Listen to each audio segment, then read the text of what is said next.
눈뜬 장님이라는 말 혹시 들어보셨나요? 눈뜬 장님. 눈뜬 장님이 뭐죠?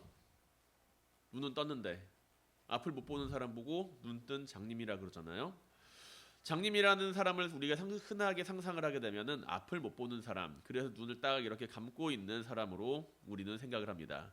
눈을 감고 있으면 그 사람은 앞을 당연히 못 보겠죠. 그런데 눈뜬 장님이 있다고 한다면 그 장님은 눈을 뜬 상태로도 이제 앞을 보지 못하는 그런 사람이라고 이야기를 합니다. 제가 예전에 TV에서 이제 재미있는 이야기를 하나를 봤어요. 이제 장애인이신 분들이 주로 하는 그 업종 가운데 하나가 마사지입니다.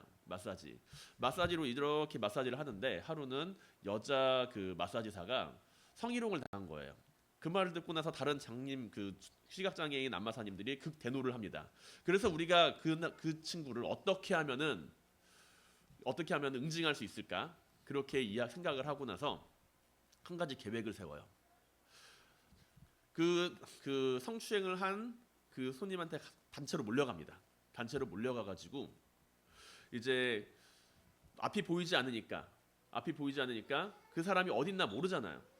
몰라가지고 그 사람을 어떻게 응징해야 되나 봤더니 앞에다가 눈뜬 사람을 하나 세워놓은 거야. 눈뜬 사람을 딱 세워놔가지고 그 장애인을 성추행한 그 남자는 이제 다들 장님이니까 나를 어떻게 때려? 그러면서 이제 이러고 만만하게 있는데 갑자기 앞에 있는 사람이 선글라스를 딱 벗으면서 앞을 딱 째려보는 거예요. 그래 깜짝 놀랐겠죠? 그래서 막 이러니까 그 소리를 듣고 나서 그곳으로 향해서 막대기를 막 휘두른 겁니다. 그러니까 어떻게 했을까요? 그 사람은 아프니까 계속 소리를 내고 그 사람을 향해서 계속 소리가 나는 곳으로 장님들은 계속 그거를 갖다가 그 친구를 응징했다라는 이야기를 들었습니다. 눈뜬 장님이라고 하는 것을 우리가 만약에 만나게 된다라고 한다면 우리는 그 사람이 눈을 떠가지고 나를 뻔히 바라보고 있으면 저 사람이 눈을 보고 있는 거야 지금 안 보고 있는 거야 라는 생각을 하게 되겠죠. 눈을 뜨고 있지만 그 기능이 제대로 작동하지 못하기 때문에 그 사람들은 앞을 바라보지 못하는 것입니다. 그런데 눈을 뜬 상태로도 우리도 앞을 보지 못할 때가 있어요. 우리도 눈을 딱 떴는데 앞을 보지 못할 때가 있다라는 거죠. 어떨 때 그런가요? 주변이 완전히 다 새까말 때, 깜깜한 동굴 안에 있거나 집 안에 있는 모든 불을 다 꺼놨을 때, 그럴 때는 칠흑과 같은 어둠 속에서 한 줄기 빛도 없는 곳에서는 우리는 한 치 앞도 볼 수가 없다라는 겁니다. 마치 눈뜬 장님처럼 내가 눈은 뜨고 있는데 아무것도 볼 수가 없다라는 거예요. 우리는 눈을 뜨고서 이제 무엇인가를 본다라고 하는 것, 무엇인가를 본다라고 하는 것에 있어서 그것을 매우 당연하게 생각을 하지만, 그리고 눈을 감으면은 보이지 않는 것을 너무나도 당연하게 생각을 하지만, 만약에 우리가 눈을 딱 떴을 때 주변에 빛이 아무것도 없고 캄캄한 동굴 안에 내가 있다라고 한다면 내가 아무리 눈을 깜빡 해도 앞을 볼 수는 없다라는 거죠. 왜 그럴까요? 빛이 없으니까. 당연한 이야기 아니에요?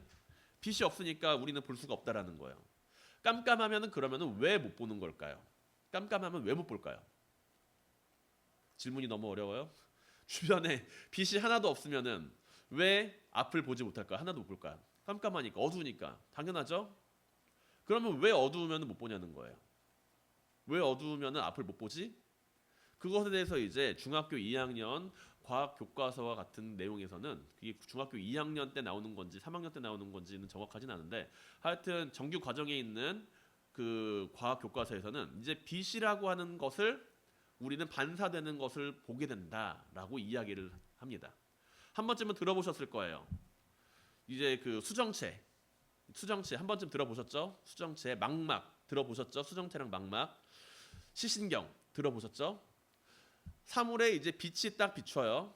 비추면은 그 사물은 그 빛에 대해서 반사를 시킵니다.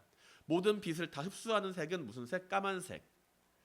모든 빛을 다 반사하는 색은 무슨 색? 하얀색. 그래서 빨간색, 노초, 파나무 어떤 색깔을 반사하느냐에 따라서 그 사물의 색깔이 결정된다라는 거예요. 그 빛이 반사가 됩니다. 반사가 돼서 수정체에 통과해요. 그래서 망막에 상이 맺힙니다. 그 망막에 상이 맺힌 것을 시신경이 전기신호로 바꿔서 뇌에다가 전달을 합니다. 그래서 뇌는 그 사물의 색깔을 인식하게 된다라는 이야기예요. 결과적으로 이야기를 한다면은 제가 무슨 말씀을 드리고 싶은가 하냐면, 말씀드리고 싶은 것은 우리가 단순히 앞을 못 본다라고 하는 것은 시신경을 다쳤을 수도 있지만 정상적인 사람이 앞을 못 본다라고 하는 것은 빛이 없기 때문이다라는 이야기라는 것이죠.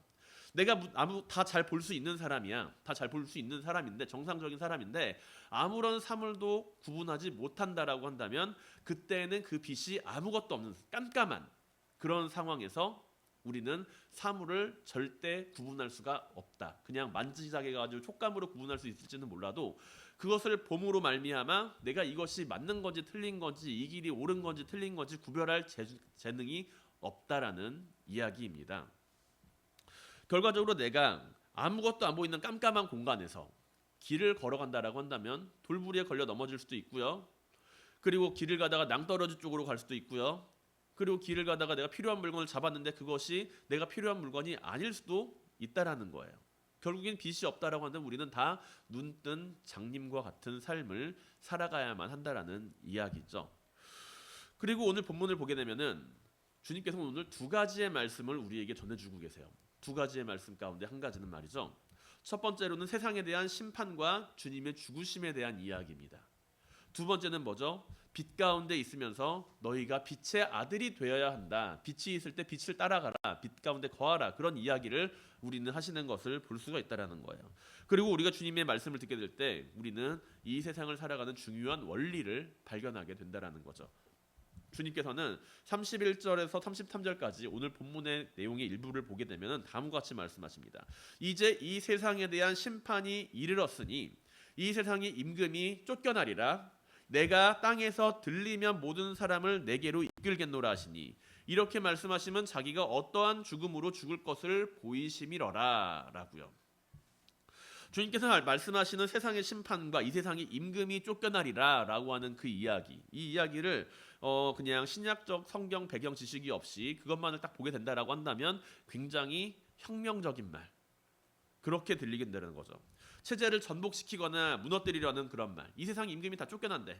그리고 내가 들리게 되면은요, 내가 이제 많은 사람들을 끌고 올 수 있다라는 거죠. 마치 쿠데타의 한 모습처럼 보이기도 합니다. 만약에 오늘날 누군가가 이런 말을 한다면 그 사람의 사상은 무척이나 위험한 사람으로 보일 수 있다라는 겁니다. 이제 이 세상에 대한 심판이 이르렀다라고 이야기를 하고, 그리고 이 세상에서 임금이 다 쫓겨날 것이다라고 이야기를 하는 사람들, 우리나라 지금 상황으로 보게 되면 어떻게 보면 대통령이라고도 볼 수가 있겠죠. 그런 사람은 다 쫓겨나게 될 거다. 거의 뭐 종말론적인 이야기를 하면서 지금 존재하고 있는 그 체제를 전부 다 부정하는 사람처럼 보이게 된다라는 거예요. 그런데 주님께서는 이러한 말씀을 언제 하셨느냐? 6월절 명절에 수많은 사람들이 예루살렘에 모였을 때 그들 앞에서 이런 말씀을 하셨다라는 거예요. 어떨까요? 이런 말씀을 하셨을 때 사람들의 반응은 어땠을까요? 신기하게도 봤을 수도 있고, 진짜로 예수라는 사람이 체제를 전복시키려고 하나, 그렇게 생각을 했을 수도 있고, 그리고 어쩌면은 저 사람이 이야기하는 말 가운데 어떠한 의미가 숨어 있을까라는 생각을 하게 됐을 수도 있겠죠. 하지만 중요한 것은 그 상황 가운데 이러한 이야기를 한다라는 것은 굉장히 위험한 상황을 자초하는 모습이라고 이야기를 할 수 있습니다. 이 세상이 심판이 이르렀으니 이 세상 임금이 쫓겨나리라. 이러한 말 자체는 마치 로마 체제에 대한 그 완전한 비판처럼 들리기도 한다라는 거죠. 그런데 이것을 원문을 통해서 보게 되면은 주님께서 하신 말씀에 대한 뉘앙스가 조금 다르다는 것을 볼 수가 있습니다. 세상에 대한 임금으로서 우리는 이 한글 개혁 개정 성경에서는 임금으로 번역을 하고 있지만, 이것을 정치적인 권력이나 특정 인물을 대표하는 것이 아니라 이 온 세상의 통치자에 대한 이야기를 하고 있다라는 것을 볼 수가 있다라는 거죠. 이것은 문맥상에서 살짝 다른 어감을 나타내게 될 겁니다. 주님께서 말씀하시는 쫓겨나게 될 이들에 해당하는 이 세상이 무너지게 되고 이 세상이 심판을 받게 되고 쫓겨나게 될 사람들, 쫓겨나게 될 이들에 해당하는 임금, 우리나라 개혁 성경에서는 임금이고 거기에서는 통치자로 번역되어 있는 그 부분에서 우리는 주님께서 국가 권력이나 사람 차원에서 이것을 이야기하는 것이 아니라 그보다 한 단계 더 높은 차원의 존재들을 이야기하고 있다라는 것을 볼 수 있다라는 것이죠. 왜냐하면 이 세상의 통치자라고 하는 그 부분이 사람의 힘으로 이루어낼 수 있는 부분에는 분명 한계가 있다라는 것입니다. 이 세상의 통치자, 이 세상의 통치자라고 이야기를 할 때 로마에 사는 사람들은 로마의 가이사를 생각할 수도 있겠지만 그보다 더 넓은 차원에서 온 천하 만물의 통치자라고 이야기를 할 때에는 조금 더 다른 생각을 하게 된다라는 거죠. 주님께서 말씀하시는 이 세상의 통치자는 무엇일까요? 이 세상이 지금 하나의 체제 가운데 있고 그리고 그 체제가 이제 무너지게 되고 그리고 그것을 통치하는 자가 심판을 받게 될 거다. 그 사람 쫓겨나게 될 거다. 그런 이야기라는 거예요. 그렇다면은 우리는 여기에서 무엇을 주님께서 말씀하고 계시는가를 볼 수가 있다라는 거죠. 단지 로마의 지배자들에 대한 그러한 이야기가 아니라 그냥 단순히 한 나라를 지배하고 있는 그러한 대상이 아니라 이 세상의 통치자, 이 세상을 통치하고 있는 그러한 시스템에 대한 이야기를 주님께서는 하고 계신다라는 이야기입니다. 그것은 바로 악한 세상 체제를 지배하는 사탄에 대한 묘사라고 볼 수가 있겠죠. 악한 영적인 세력, 이 세상 가운데 존재하면서 악한 영적인 세력으로서 사람들의 마음을 움직이게 하는 그러한 악한 세력들에 대하여, 악한 영적인 세력들에 대하여 주님께서는 말씀하고 계신다라고 이야기를 할 수가 있습니다. 사탄의 권세와 사탄의 지배 아래에서 하나님을 떠나 살아가면서 자기가 좋을 대로 살아가는 그 사람들의 모습, 그 사람들의 모습을 주님께서는 말씀하고 계신다라는 거예요. 우리는 여기에서 한 가지 중요한 포인트를 발견을 해야만 합니다. 주님께서 말씀하시는 그러한 심판에 대한 이야기. 우리는 늘 심판에 대한 이야기를 하면서 무엇을 떠올리죠? 죄를 지은 사람과 죄를 짓지 않는 사람, 그렇게 떠올리잖아요. 죄를 지은 사람과 죄를 짓지 않는 사람, 그렇게 두 가지의 부류로서 우리는 하나님의 심판 앞에 놓여 있는 양과 염소를 구분합니다. 그런데 주님께서는 그 단순한 그런 구분적인 도식이 아니라 그 도식 차원문의 한 단계 더 위에 있는 차원을 말씀하고 계신다라는 거죠. 너희가 속해 있는 그 시스템, 죄와 죽음의 세력이라고 하는 그 시스템에서 너희는 해방될 수가 있다라는 것을 주님께서는 말씀하고 계신다는 이야기입니다. 사람이 만든 법과 도덕, 올바르게 작용할 때도 있어요. 사람이 만들어 놓은 시스템상에서의 법과 도덕이라는 것은 올바르게 작용할 때도 있지만, 그러나 한 나라 안에서 잘못된 법과 도덕을 가르치게 될 때 그 사회가 얼마나 문란해지고 타락해지는지에 대해서 우리는 볼 수가 있습니다. 과거에도 그랬고 지금도 그렇고 잘못된 법과 잘못된 도덕을 가르치면서 세상적으로 우리가 이야기하는 타락한 삶을 살아가는 것이 일반화되고 보편화된 시대는 그렇게 오래 가지 못한다라는 거예요. 소돔과 고모라가 그랬고 로마가 그랬고 그리고 다른 여타 수많은 나라들이 보게 되면은 그 나라들이 흥망성쇠에 있어서 망조의 길로 들어서게 되는 과정 가운데 하나가 여러 가지 잘못된 윤리를 마치 그것이 당연한 것인 것처럼 이야기를 하고 있을 때, 그럴 때 그 나라는 망조의 길로 접어들게 된다라는 이야기입니다. 사람이 만드는 법과 도덕이 완벽한 것 같아도 한 나라 안에서 잘못된 법과 도덕을 가르치게 될 때 그 나라는 잘못된 길로 빠지게 될 수가 있다라는 거죠. 마치 사사기 2장에 기록된 바와 같이 그 세대의 사람들도 다 그 조상에게로 돌아갔고 그 후에 일어난 다른 세대는 여호와를 알지 못하며 여호와께서 이스라엘을 행하신 일도 알지 못하였더라 라고 이야기를 하며 각자 자기가 좋을 대로 살아가게 됐을 때 그들에게 닥친 수많은 재앙들이 있었던 것처럼 자신들이 행하는 여러 가지 모습 안에서 그냥 내 소관이 오라 라고 이야기를 하면서 사람들이 살아갈 때 하나님께서 만들어 놓으신 법과 윤리와 하나님의 뜻을 따라 살아가는 사람들이 아니라 각자가 자기가 옳다라고 이야기를 하면서 살아가는 사람들이 늘어나게 될 때, 그때는 반드시 이 세상을 향한 하나님의 심판이 함께 존재하게 된다라는 이야기입니다. 악한 세상 속에서 주님께서는 그런데 어떻게 하셨나요? 그토록 악한 세상이라고 이야기하는 곳에서 주님께서는 그렇게 세상을 향한 그 심판을 메시지를 이야기를 하면서 악한 세력에 대한 그 시스템에 대한 사람들을 악하게 만드는 그런 시스템에 대한 내용들을 이야기를 하면서 그것에 대하여 주님께서는 내가 죽어서 들리게 되었을 때 많은 사람들이 그 사탄과의 전쟁의 세력에서 끝내고 내가 들리게 되었을 때 내 사람들을 내게로 이끌어 올 것이다 라고 이야기를 하십니다. 주님의 죽으심으로 말미암아 이 세상을 향한 사탄의 통치가 아니라 예수 그리스도의 통치가 시작될 것이다라는 것을 말씀하고 계신다라는 것이죠. 주님께서 죽으심으로 말미암아 쫓아낸 것, 그것은 세상의 권력이나 단순한 그 세상적인 권력이 아니에요. 주님께서 죽으심으로 말미암아 주님께서 이 땅 위에서 오셔서 죽으심으로 말미암아 쫓아내신 것은 단순한 세상적인 권력, 지배자, 그러한 권력 구도에 존재하는 사람들을 내쫓으신 것이 아니라 그러한 사람들 안에서 마치 물질 같은 것이 만능이라고 이야기를 하는 가운데 그 가운데 사람들이 자기가 옳다라고 이야기하는 모습, 내가 의롭다라고 이야기를 하는 모습, 하나님을 떠나는 것이 옳다라고 이야기를 하는 모습, 그러한 모습에 대해서 주님께서는 그것들을 끊어내기 위하여서 이 땅 위에 오셨다라는 거죠. 사람이 지은 죄로 말미암아 예수 그리스도를 믿게 되면은 그 사람이 구원을 얻게 된다라는 그러한 믿음의 도식 구조를 우리는 알고 있습니다. 그렇다면 믿음을 가진 사람이 어떻게 구원을 받을 수가 있냐라는 거예요. 믿음을 가진 사람이 하나님께서 우리를 구원해 주셨으니까 우리가 믿음만을 가지고서 구원을 얻을 수가 있다. 맞는 말입니다.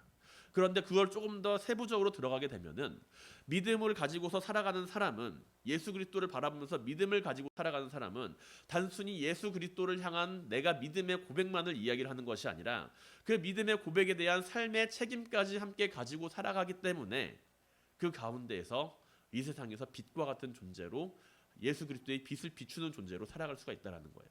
우리가 이야기를 하는 믿음이 단순히 말로만 하는 믿음이 아니라 행함이 함께 존재하는 믿음이 되어야 한다라는 이유가 여기에 있습니다. 이 세상을 살아가면서 이 세상에 속한 자로서 주님의 죽으심을 바라보는 모습은 우리의 죄 때문에 주님께서 죽으신 것이며 그 죄에 대한 그 죄에 대한 통치를 주님께서는 우리 가운데 해방을 시키셨어요. 주님께서 죽으심으로 말미암아 죄를 통해서 우리를 통치하려는 사탄의 세력에서의 그 해방, 그것은 죄와 죽음의 세력에 대해서 해방을 시키신 그 주님의 모습을 바라보면서 우리가 주님의 모습을 믿음으로 고백하고 주님께서 보여주신 그 삶의 모습을 따라 살아가는 가운데 주님께서 보여주신 부활의 영광에 우리가 함께 동참하게 되는 모습으로 이루어지게 된다라는 거죠. 내가 땅에서 들리면 모든 사람을 내게로 이끌겠노라 말씀하시는 그 주님의 말씀은 단순히 내가 주님의 죽으심이 의미하는 바가 그냥 일반적인 죽음이 아니라는 것을 우리에게 이야기를 합니다. 그냥 한 사람의 죽음이 아니라는 거예요. 가장 의로운 사람의 죽음이고 가장 하나님의 아들로서 이 땅에 오신 가장 선하신 분의 죽음입니다. 그렇게 주님께서는 그 죽음이 의미하는 바가 무엇인지를 알고 있다라는 거죠. 많은 사람들이 예수님을 그냥 믿기만 하면 돼 하는 것으로 끝날 때 우리는 거기에서 한 단계 더 앞으로 나아가야만 한다는 겁니다. 그냥 예수님 믿는 것이 아니라 예수님처럼 살아가는 삶을 우리는 이야기를 할 수 있고 그렇게 행동을 해야 한다라는 것이죠. 주님께서는 자신이 어떻게 죽으실지에 대해서 알고 계셨어요. 내가 만일 땅에서 들어 올려진다면 모든 사람을 내 자신에게로 계속 이끌 것이라. 이 말씀은 십자가 사건뿐만이 아니라 부활과 승천을 함께 포함하는 내용이라고 볼 수가 있습니다. 그리고 우리가 이렇게 땅에서 들려지는 모습에 대해서 구약 성경에서 등장하는 모세의 지팡이에 대해서 주님께서 비유로서 설명을 하셨던 것을 기억을 할 수가 있죠. 모세가 지팡이를 든 것 같이 인자도 들려야 하리라. 모세가 지팡이를 들었을 때 사람들은 그 모습을 바라보았을까요? 바라보지 않았을까요? 그 모습을 바라본 사람들은 그 지팡이를 바라본 사람들은 살았습니다. 그런데 그 지팡이를 바라보지 않은 사람들은 어떻게 됐죠? 그냥 죽었어요. 왜 그것만 바라보면 되는데 왜? 그것만 바라보면 사는데 왜 그것을 안 봐요? 그거 가지고 되겠어? 라고 생각을 하는 것 때문이죠. 나를 물러 죽인 그 뱀이라는 그 존재를 저기다 매달아 놨는데 내가 그거를 쳐다보고 있으라니 속상하기도 할 것이고 그렇게 해서 내가 살 것 같으면 진작에 살았다라고 생각을 하면서 그 말을 믿지 않는 사람들도 있었겠죠. 그런데 그 말을 믿은 사람, 모세가 한 말을 믿은 사람들은요, 그것을 향해서 고개를 들었다라는 거예요. 그것은 무엇입니까? 곧 행동을 의미하는 거거든요. 모세가 지팡이를 들었을 때 그것을 바라본 사람들은 내가 모세의 말을 믿습니다라고 이렇게 고개를 숙이고 있던 사람들이 아니라 내가 모세의 말을 믿습니다라고 하면서 고개를 들어서 주님의 그 장대에 매달린 놋뱀을 바라본 사람들은 살았다는 거예요. 믿음이라고 하는 것은 곧 행동을 동반한다라는 것이죠. 우리가 만약에 십자가에 달리신 주님을 믿는다라고 이야기를 한다면 우리는 그 십자가를 바라보아야 하고, 우리가 주님을 바라보는 것으로 끝나는 것이 아니라 그 안에서 이어지는 행동으로서 우리는 이 세상을 살아가야만 한다라는 것입니다. 주님의 죽으심으로 말미암아 우리는 아무런 죄도 없고 흠도 없는 하나님의 아들에 대한 죽으심을 마주하게 되고, 그 안에서 하나님의 사랑이 얼마나 크고 위대하고 놀라운지를 바라볼 수가 있으며, 하나님을 향하여서 우리는 그분의 사랑을 깨달을 수가 있다는 거죠. 하나님은요, 이 세상을 바라보시면서 선하다, 악하다라고 판단하시기 이전에 아름다웠다라고 말씀하십니다. 이 세상을 창조하신 하나님, 그 창조하신 하나님은 이 세상을 창조하시고 그 창조하심으로 말미암아 보시기에 심히 아름다웠더라라고 말씀하시며 기쁨을 표현하세요. 아름다운 모습을 바라보면서 기뻐하시는 그 모습을 표현하십니다. 하나님이 창조하신 아름다운 세상을 선과 악으로 판단한 것은 그럼 누구인가요? 결국에 우리 인간들이라는 거죠. 아담이 선악과를 따먹잖아요. 그리고 나서 가장 처음에 했던 행동이 뭐죠? 하나님의 낯을 피해서 숨는 거예요. 왜 숨었죠? 내가 하나님 앞에서 죄를 지었으니까, 하나님이 하지 말라고 한 것을 했으니까 나는 어떤 존재다? 악한 존재다 라는 것을 깨달아 알았다는 겁니다. 제일 처음 선악과를 따먹은 아담이라고 하는 그 존재가, 선과 악을 처음으로 분별하게 된 존재가 하나님을 바라보시면서 하나님의 명령은 선하신데 내가 그것을 어겼으니 나는 악한 존재다라고 스스로를 규정했다라는 거예요. 선과 악을 처음 구별할 수 있게 되었을 때. 그리고 나서 사람들은 끊임없이 하나님의 선하심을 판단하고 평가하고 잣대질로 재고 그리고 이해하려고 하죠. 하나님은 선하시고 우리를 사랑하시는 분인데, 그런데 그것에 대해서 우리는 늘상 의심하고 반목하고 거기서 떠나서 살아가려고 할 때가 많이 있습니다. 선과 악을 구별짓게 된 순간부터 우리는 끊임없이 하나님의 선하심을 의심하게 되었고, 선악과를 따먹고 우리가 선과 악에 대한 기준을 내 안에 가지게 됨으로써 우리는 이 세상 가운데 선한 사람과 악한 사람을 구별지으며 살아가게 됐다라는 거죠. 그런데 예수님께서 이 세상에 오셔서 자신의 죽으심으로 말미암아 가장 크고 귀한 사랑이 무엇인지를 우리에게 나타내 보이셨습니다. 죄와 사망의 세력에서 우리를 끊게 만드신 주님께서 우리에게 보여주신 것은 바로 그 사랑이라는 거예요. 그 사랑 안에서 우리가 살아가게 될 때, 우리는 죄와 사망의 권세에서 해방된 존재가 될 수 있다라는 거죠. 내가 누군가를 사랑하는 존재가 되고, 내가 누군가를 사랑하는 존재가 되고, 내가 누군가에게 사랑을 받는 존재가 될 때, 우리는 죄와 죽음의 세력에 매여서 벌벌벌 떨면서 이 세상을 살아가는 것이 아니라 그 안에서 주님께서 보여주신 것처럼 이 땅 위에서 하나님의 나라를 이루어가며 살아갈 수 있는 존재가 된다라는 거예요. 우리 자신이 세운 선과 악의 기준으로 말미암아 우리는 하나님으로부터 점점 멀어집니다.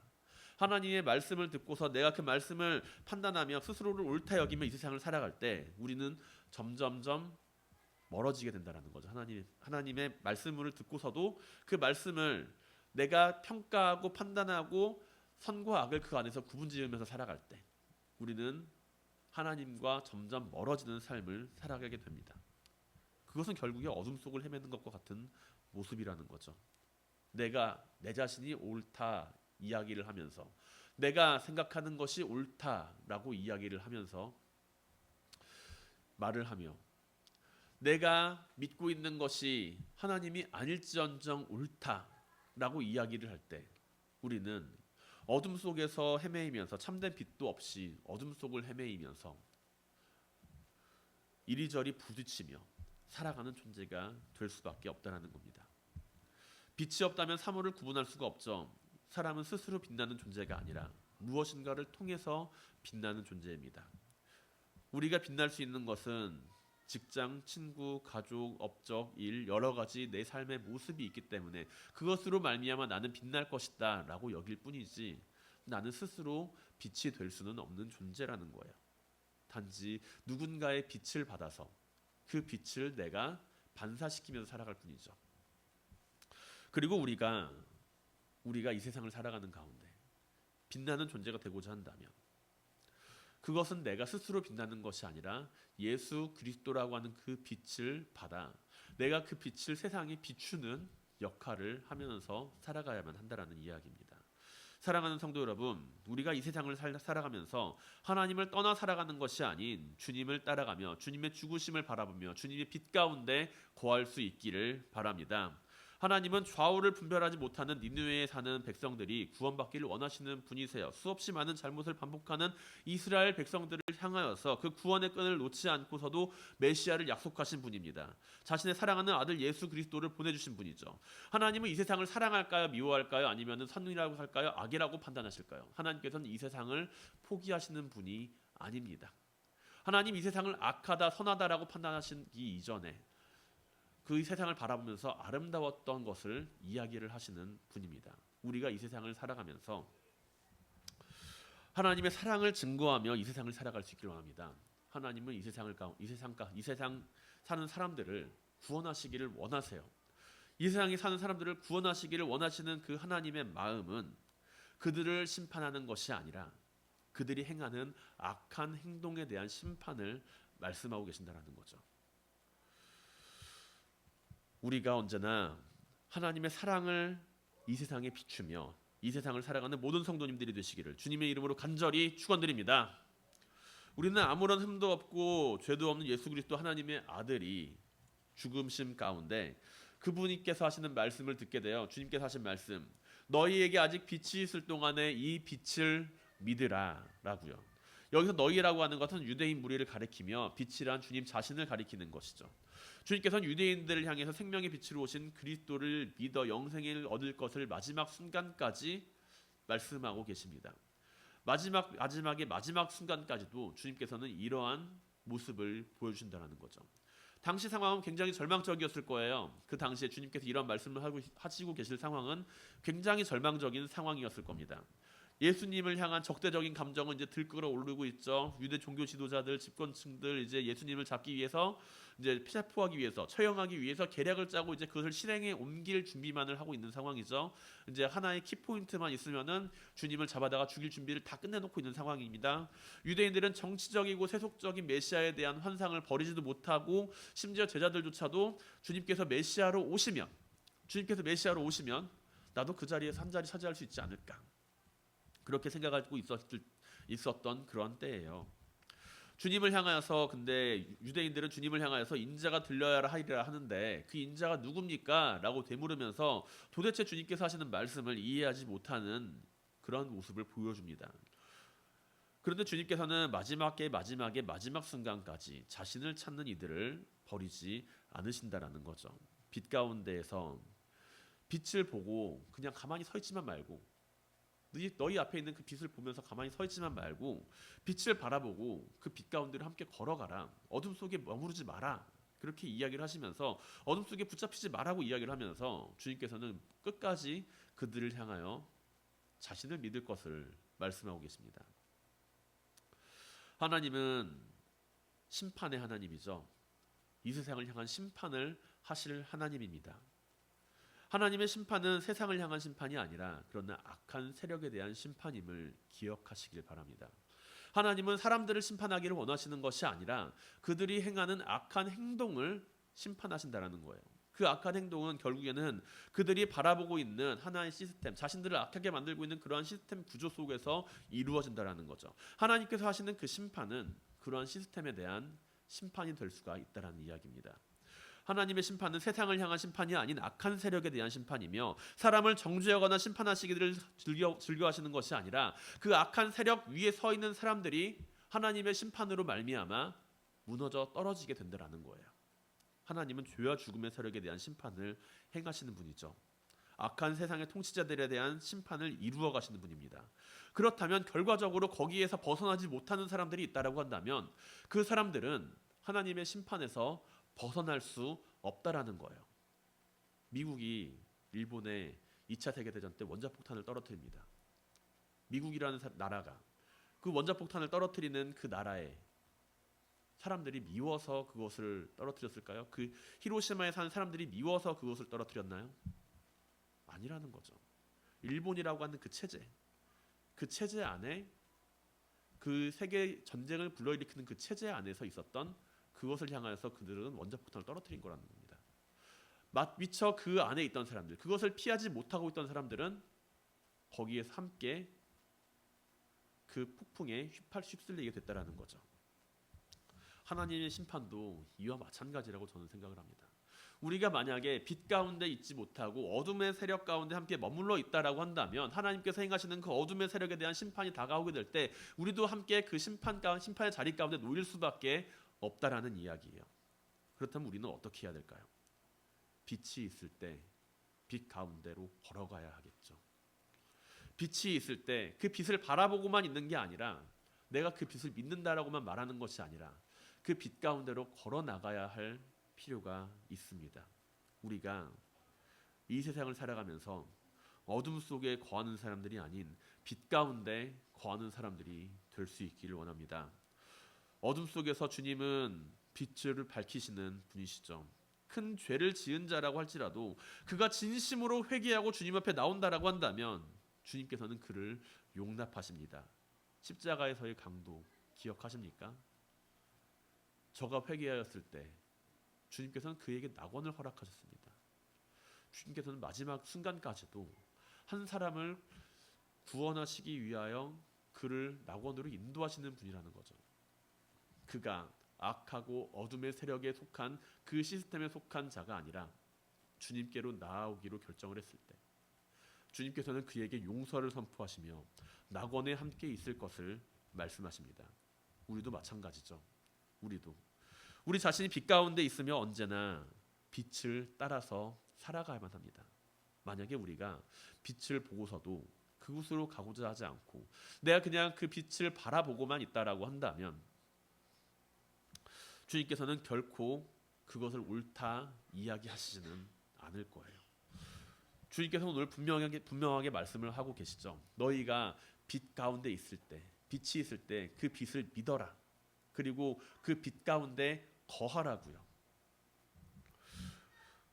빛을 보고 빛을 따르며 언제나 빛 가운데 거하며 우리가 우리 주변을 분별하고 어둠 속에서도 올바른 길을 따라 걸어갈 수 있기를 바랍니다. 언제나 하나님의 사랑을 바라보며 빛 가운데 거하는 모든 성도님들이 되시기를 주님의 이름으로 간절히 축원드립니다.